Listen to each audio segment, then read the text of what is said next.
হরে কৃষ্ণা। সকল কৃষ্ণ ভক্তকে জানাই আমার সশ্রদ্ধ প্রণাম। শ্রাবণ মাসে কেন সবুজ কাচের চুড়ি পরতে হয়? কেন পরে মেয়েরা সবুজ কাচের চুড়ি? আজকে এই প্রশ্নটার উত্তরই আমি তোমাদের সাথে শেয়ার করব। ভিডিওটি যদি ভালো লেগে থাকে অবশ্যই লাইক কমেন্ট শেয়ার করবেন। চ্যানেলে যদি নতুন হয়ে থাকেন অবশ্যই চ্যানেলটাকে সাবস্ক্রাইব করে বেল আইকন অন করে রাখবেন এই ধরনের অদ্ভুত অদ্ভুত প্রশ্নের উত্তর জানার জন্য। চলুন শুরু করা যাক। শিবপুরাণ মতে জানা যায়, ভগবান শিবের আরাধনা বা হিন্দু উপাসনা করার জন্য হিন্দু ধর্মে শ্রাবণ মাসকে অত্যন্ত শুভ হিসেবে মানা হয়। এমনকি শ্রাবণ মাস মহাদেব মহেশ্বরের প্রিয় মাস বলেও প্রচলিত বিশ্বাস রয়েছে। তাই শ্রাবণ মাসকে শিবের মাসও বলা হয়ে থাকে। তাই হিন্দু ধর্মাবলম্বীদের কাছে শ্রাবণ মাস হলো সবথেকে পবিত্র মাস। আর শ্রাবণ মাসের প্রতিটি সোমবারের মাহাত্ম্য আরও বেশি বলে বিশ্বাস করা হয়। শ্রাবণ মাসের সোমবার সৌভাগ্য ও পুণ্য অর্জনের জন্য উপযুক্ত বলে মনে করা হয়। তাছাড়াও শ্রাবণ মাসের প্রতিটি সোমবার শিবের ব্রত পালন করেন হিন্দু ধর্মাবলম্বীরা।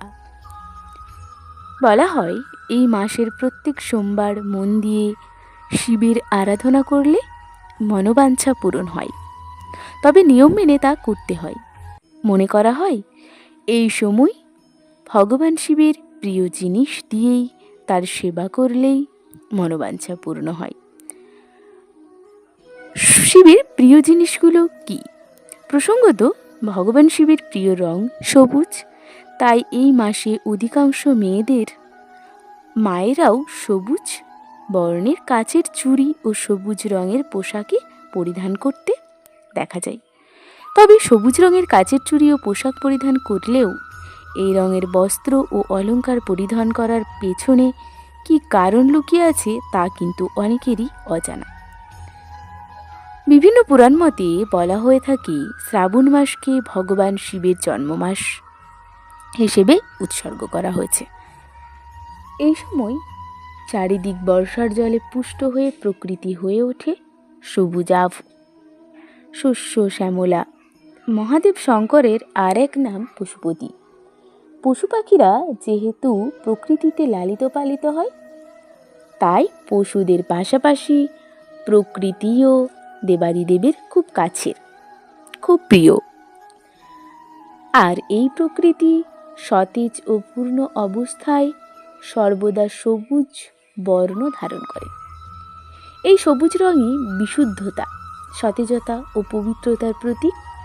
তাই আরাধ্য ভগবান শিবকে প্রসন্ন তুষ্ট করতে স্বামী, সন্তান ও পরিবারের মঙ্গল চেয়ে সবুজ রঙের কাচের চুড়ি ও পোশাক পরিধান করে থাকে মেয়েরা। বাস্তু বিশেষজ্ঞরা মনে করেন সবুজ রং প্রচুর মাত্রায় জীবের মধ্যে পজিটিভ এনার্জি প্রতিফলন ঘটাতে সাহায্য করে।